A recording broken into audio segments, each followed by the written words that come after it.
All right, Bill, thank you so much for joining me on the Top Agent podcast. I was really excited to speak with you. Yes, well, thank you so much for having me. Amazing. So, when I got the connection with you and read your profile and what you do, I was excited to have you on, just given sort of the times we're in with COVID and this pandemic. You specialize in helping professionals with their confidence and sales, among many other things, which I think is more important now than ever, given the circumstances. Um, my audience are real estate agents. So speaking about realtors, I think it's very easy to get down on yourself and lose confidence and just become unsure of yourself and your business with so much uncertainty going on right now. But so I want to unpack all that with you. But before we jump in, just tell us a bit about yourself and what you do.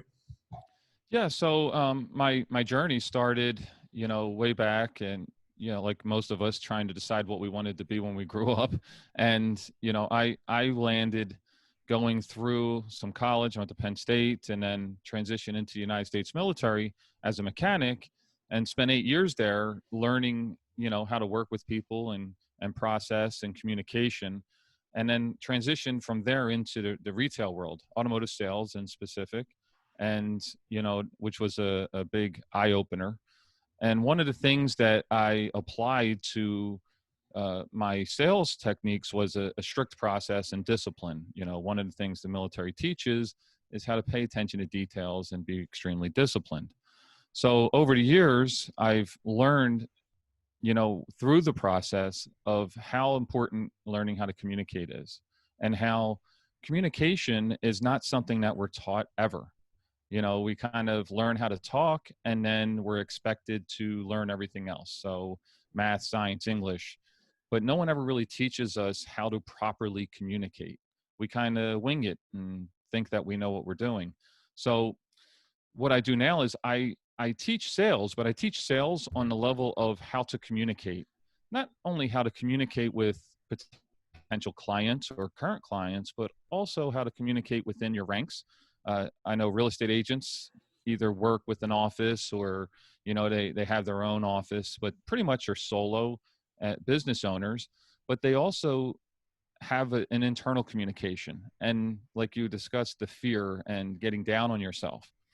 So it's real important to understand that, and how to listen to your thoughts, and how to overcome those objections.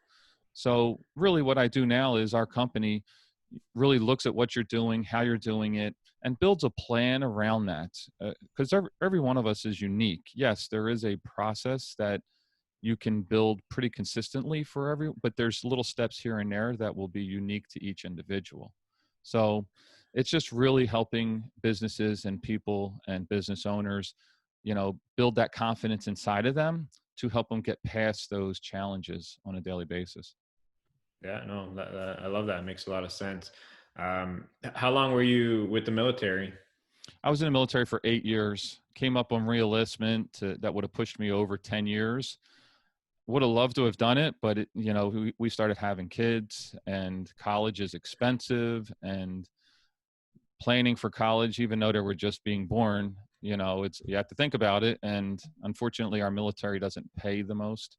So had to make the decision to transition out.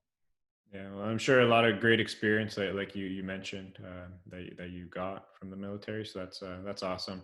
Thanks for sharing that. Um, I want to talk about start with confidence specifically and apply that to realtors. So the real estate industry right now, virtually around the world, is essentially at a standstill. Like there's Right. little action happening for obvious reasons. I think it's very easy for a lot of realtors, like I mentioned, just to get down on themselves and lose confidence. So, what are your thoughts on that? And like, what's your message to real estate professionals out there right now? Well, first take a breath, right? You know, our human reaction is to react. And sometimes that's not always the best thing to do, right? So really take a breath, take a step back, get a pen and paper, jot down, just the fundamental, what started you in the business, because you can relate the situation right now to what got you when you first started, right? Because when you first start in any business, especially in real estate, you're not going to have a huge book of business. You're not going to have a lot of clients to follow up with, and so, or clients that you've already earned their business and you're looking for referrals or even repeat. So you're kind of starting from scratch, right? So you followed, every single one of us follow a specific plan at the beginning.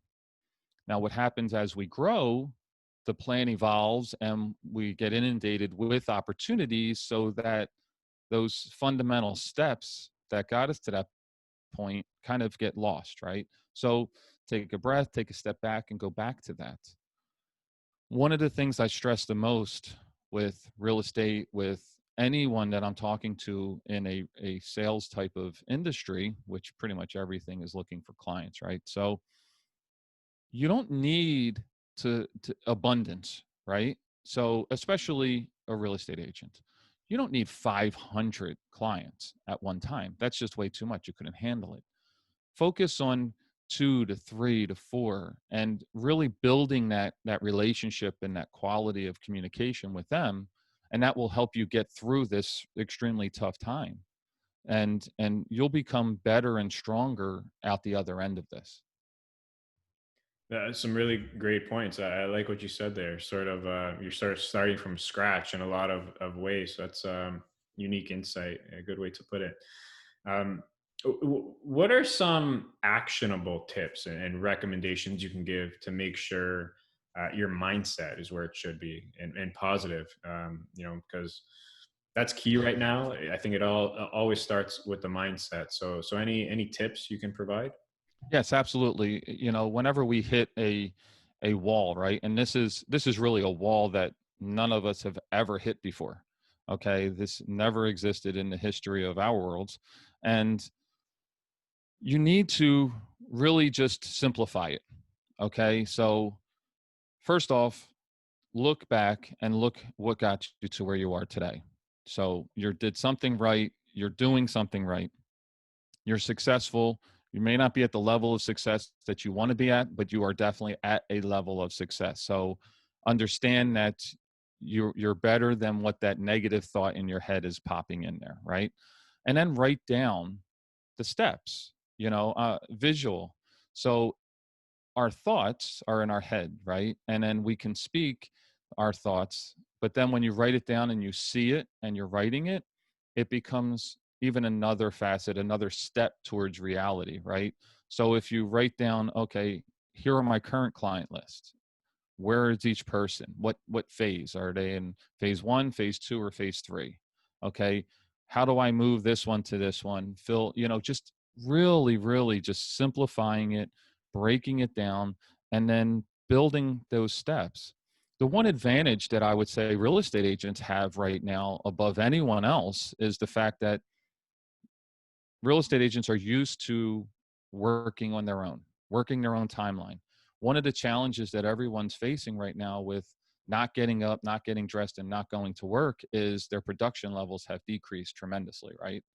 So, being a work from home or work from your home office or type of industry, real estate, you know how to do that successfully before this. So you have a step up on the rest of the population that's normally going to an office. So take advantage of that. Those are your strengths. Focus, write down your strengths, write down the weaknesses, focus on the strengths, and try to build up those weaknesses in the process as well. That's true. For example, my company's fully remote. So from like a process day to day point of view, like we have not been affected at all because we work remote. So it's great. Yeah, that's But yeah, that's it's a awesome. good point. Same with realtors, right? I think their transition is also pretty seamless compared to a lot of other um, folks out there. But another thing you mentioned there, how important is the actual like pen to paper writing your goals and thoughts? Like you mentioned that a few times. I'm a huge fan of that as well. Like I'm old school, I guess, in that sense. Like I like having my notebook and just writing down everything. So how important is that? Extremely important because, yes, it seems old school, right? Like it seems outdated. We have iPhones, we have voice recorders and everything else, but it's the action. It's the eyes seeing your hand writing it, the words on the paper. It's just another form of communication within yourself, right? There's a reason why teachers would punish students and make them write things over and over again on a piece of paper or on a chalkboard, right? Because that makes it settle in, and your mind processes that and stores it. So, we learn as people in many different ways. Some of us learn better from reading, some of us learn better from visual pictures and sounds and many different things, but all of us learn from each one of them, just at different capacities. So the more tools you can use to help you learn, the better, right? For sure, yeah. I agree. Like for me, when I write it down, it's just like I process it a lot better. Whereas like typing, you can type so fast, you don't even think about what you're typing. So it's a Yes. different um, way you retain information, I think. So that's a good point. Um, I've always been curious to know, and I'd love to get your input on this. But is confidence? Because that's one of the things you talk about a lot. Is that one of those? Is confidence one of those things you're born with, or can it be taught? Confidence 100% can be taught. We are, even as an infant, we gain our confidence from the surroundings. Okay, so think about an infant taking their first steps. Usually, their parents are there. Okay, what happens when the baby takes one, two steps and then falls? Right, the parents still cheer and happy. Oh, wonderful, great job.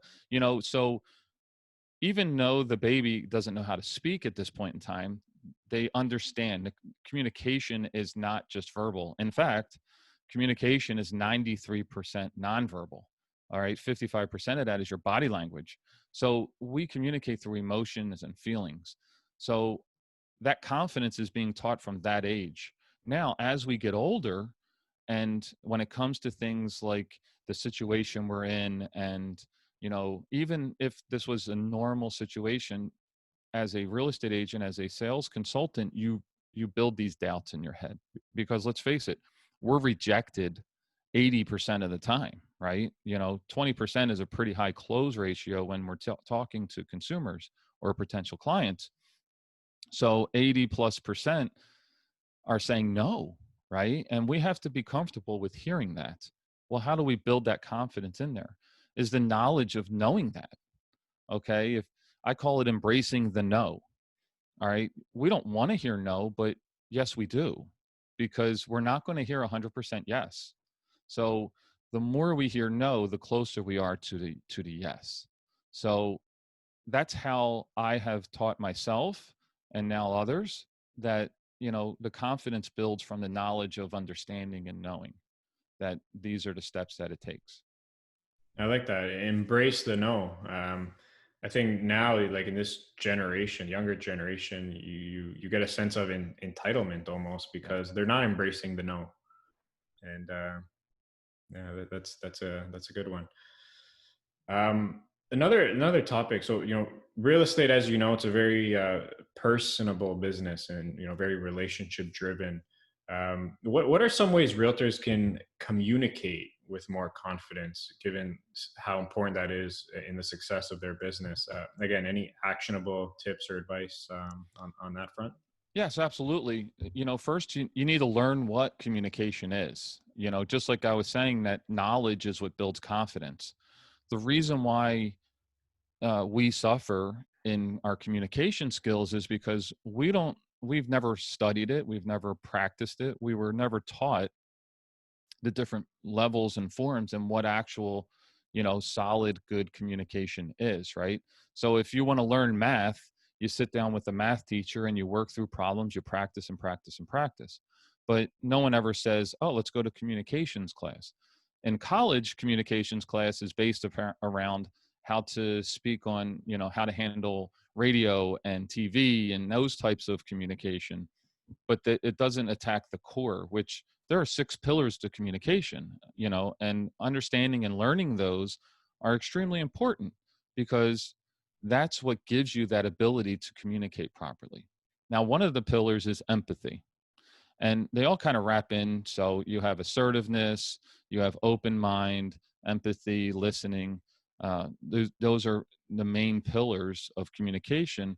But I always focus on empathy, right? And if you and I are having a conversation and I can see it from your position and hear it from your side and so on and apply that, you're going to feel safe with me. You're going to feel comfortable. You're going to trust me, confident. And what's going to happen is you're going to want to work with me. So I always talk about quality over quantity. All right. We are not able to, like I said, handle 500 clients at a time, right? We'd have to build a whole office and multiple people. Okay. So focusing on those individual relationships and building that quality relationship is going to go way farther than trying to just kind of fill the bucket, right? With potential clients. That's important, right? It is important to have high funnel type of scenarios.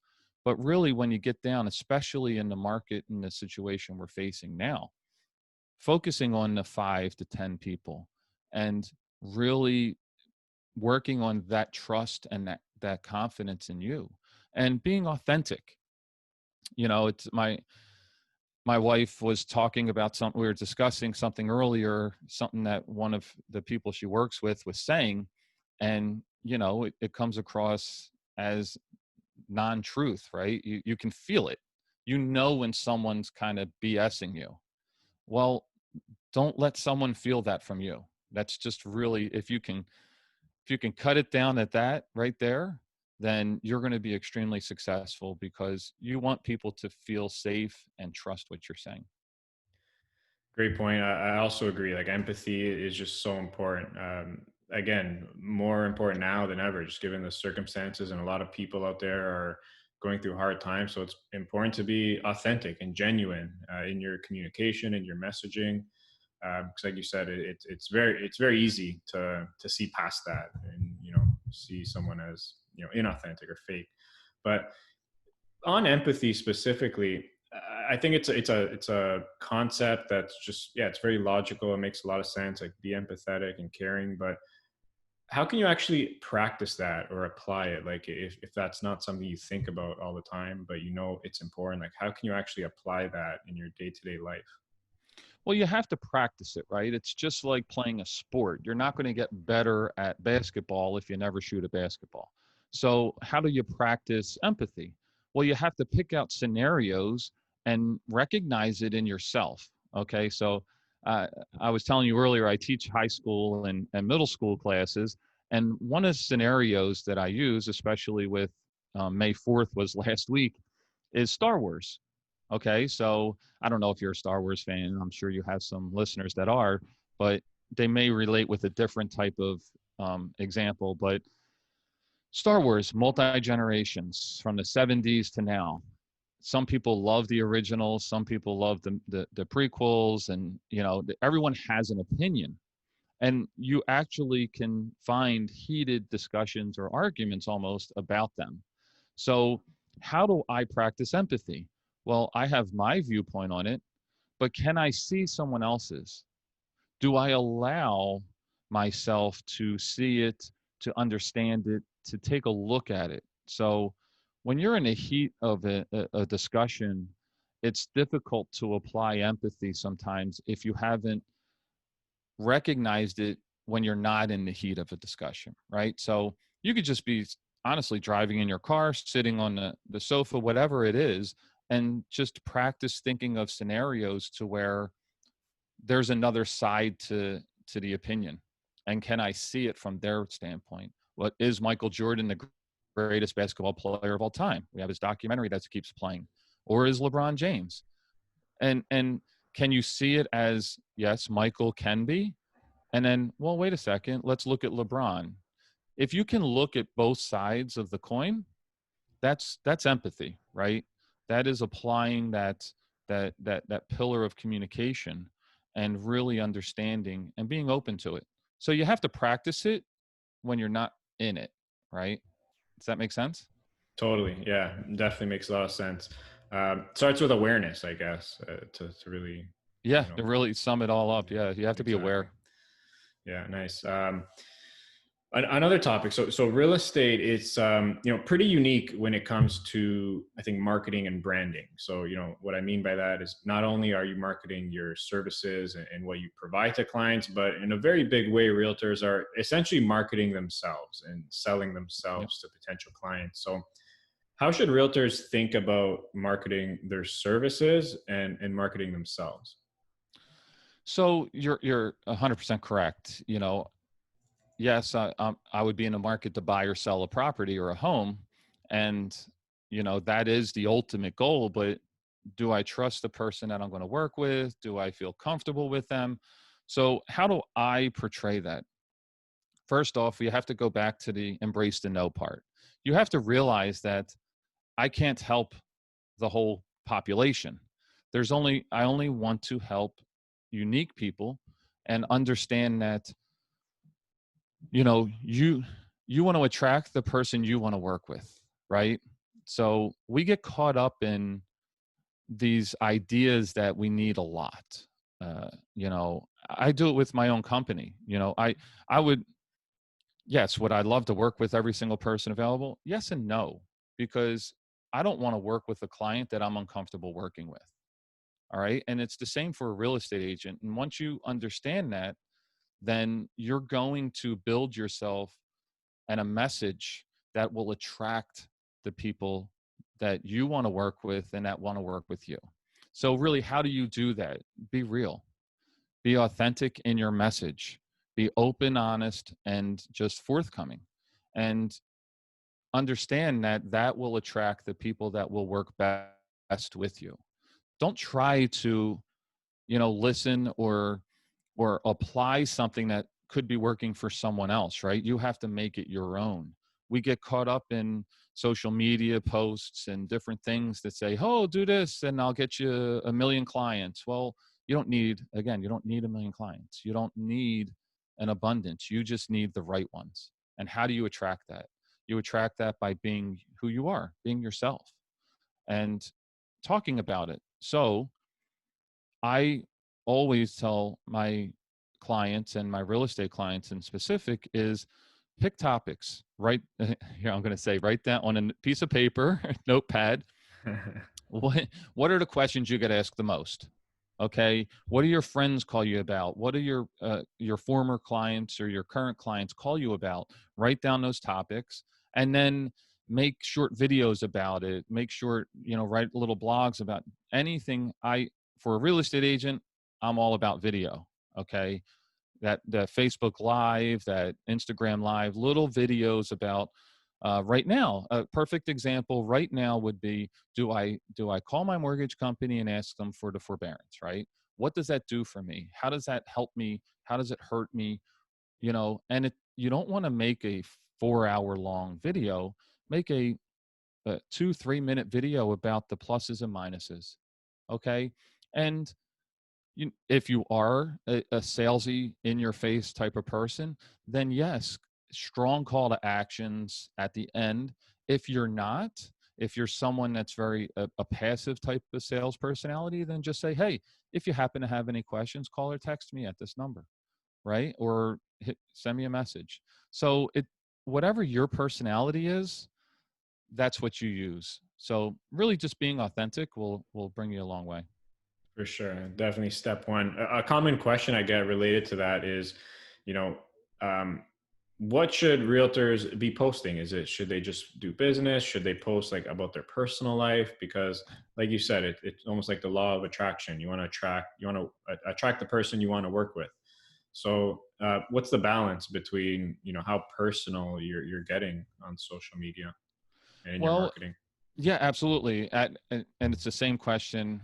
Do I build a business page or do I just use my private page? Right. You know, there's pluses and minuses to both. If you have kids and you don't want your kids exposed to all your client base and so on and so forth, then, you do want to build a business page and, keep your private stuff separate. If you are willing to and want people to be more involved with you as a father, a mother, a sister, a brother, whatever it may be, then wrap them all into one. again, it's we as consumers feel what you're thinking. Yes, you may be saying words all day long, but we feel more than we hear. Okay. So you can test this with anyone in any shape or form. You could sit there and say 3 sentences and ask one person or group of people to tell you back what you said, right? Who's going to be able to repeat it word for word? No one. They're going to repeat what they believe you said, what they felt you said. So remember that when you're communicating, that it's a feeling that the audience, that the people you're communicating with is going through, and what type of feeling am I giving off? So I'm a big believer in this is who I am. This is my family. This is the way I live, because I want to work with people that accept that. But that's my choice. So I tell all my clients and real estate agents that what is it that you want to portray? The advantage to a business page, though, from the techie side of the house is you can track it, you can see what's working, who's interacting, so on and so forth. So that's one of the other advantages of the business page. That's a really good point you said, about people interpreting your messaging based on their own like perception of what you Yeah. said, and I think that's what makes like really good marketers, is just like understanding the human behavior part of it all. And it gets deep, but if you can figure that out, I think you really nailed it from a marketing side for sure. That's a good point. Thanks. um, I do want to be mindful of your time, Bill. If someone wanted to reach out and get a hold of you, where's the best place to find you? So my website's professionalsuccesssouth.com, and all my information's right there, links to all my social. So yeah, you could just come there, reach out to me. More than happy to talk about any of this. There's no charge. Talking is free. So, Yeah, you know, again, I've never been someone to over business myself, right? So I'm a big believer in you're going to receive what you put out there. So at its purest form, like we were discussing, how do you attract people, is just be the person that you want others to be towards you. And it's pretty straightforward how it all works in that way. yeah, no, it really is. Actually, one last question. You Sure. brought up basketball a couple of times. So who's the GOAT? MJ, LeBron? Man, you have Kobe Bryant, you Yeah, I have, know. you know, uh, well, because I'm a little bit older, I grew up with Michael Jordan. I'm from Philadelphia. Dr. J was amazing. Will Chamberlain. It's difficult to compare when they don't play in the same era, but Yeah, the most challenges to me would have been Michael Jordan. It was an extremely physical game, and they didn't call things the way they call now. But there's nothing that says LeBron wouldn't have played and succeeded, because he's just a physical specimen. The way he's just designed to play in that era as well. So yeah, I think it's a close between MJ and LeBron. The biggest difference, which they rate people on, are the championships. yeah. And honestly, Michael Jordan probably would have had another one if he didn't go play baseball. So Probably. Yeah, no, I love that documentary. yeah. It's tough to go against MJ after watching it, but I'm sure when LeBron has his documentary, a lot of people are gonna say LeBron. All back to marketing, how you market it and the message. Yeah, So it's how you package the message. yeah, Now, the one thing that people don't really talk that much about Michael Jordan, just as an athlete, but even though he never made it to the majors in baseball, he still hit, I think, 222, 50 yeah, RBIs. over I two. mean, Yeah. out of all sports, baseball, hitting a major league, and even if it's in the Tough. minors, it's near impossible. And this guy Yeah, went and transitioned and did well. So yeah, it just speaks a that's lot to for his sure. dedication. For So sure. They said he could have probably went to the majors if you gave it another year or two. yeah, So, so it's yeah. incredible.